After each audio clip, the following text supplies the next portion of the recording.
deaths from heat in Australia every year. So these whataboutery arguments, they don't stack up. Everywhere where there is excess heat, people are dying as a consequence. Why can't people like Nikki and Iris accept that and start asking, what's government going to do about it? Charlie is up next. He's in Goole in East Yorkshire. Morning, Charlie. Just to comment on what you've just said. Go on. In Australia, people have air conditioning. Yes, they do. You know, I mean, like when it gets up in the 40s, because I've lived there a couple of times for several years, and you just hide indoors or go to the local supermarket and pretend to shop To stay cool. You know, to stay cool, and like to say that they really cope with 40 odd. That they don't. They stay indoors. The car's got aircon. Can I ask?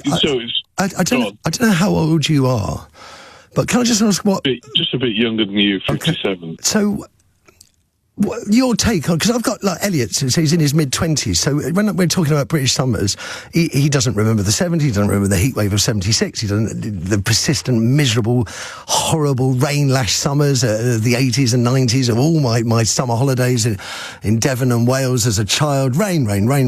How have summers changed, in your opinion, Charlie? Well, it's not just summers, it's winters as well. Yes. You know, the amount of snow you get is pitiful these times.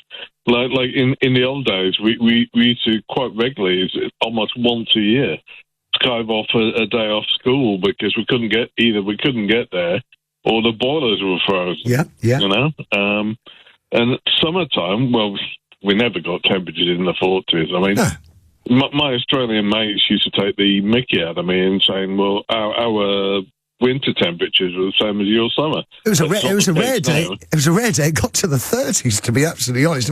A number of people have said that back in the day, 80s and 90s, if it hit 30 one day in the summer, that was a sort of cause for mass celebration.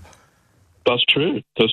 And it was 30, and you used to put it as red. Yes. Now red has shifted. Yes. By about 5 degrees to 35, 40. So, Charlie, then the next sort of line of questioning is going to be, you get it, I'm starting to get it, and yet there doesn't seem to be any kind of leadership on it. That as soon as government gets into power, whichever flavour it is, whatever promises they make about saving the planet, sort of get kicked into the long grass, disappear.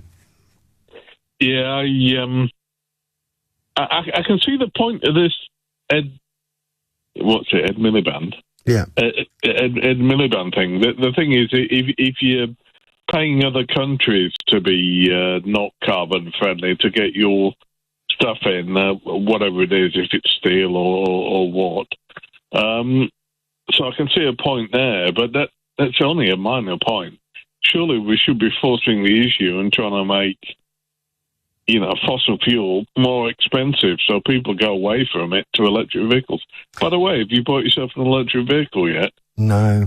You might know I restore old motorbikes, so sort of from the 40s, 50s. And electric motorbikes, you know. I know, but what's the point of throwing away a perfectly good vehicle to buy something that's been mass-produced and full of plastics containing horrible products that destroy the planet? Reuse what we've already got. That's my philosophy, and I don't do very many miles anyway, because they break down all the time. Charlie, pleasure talking to you. Let's bring in Kel, who's in Harrow. Morning, Kel.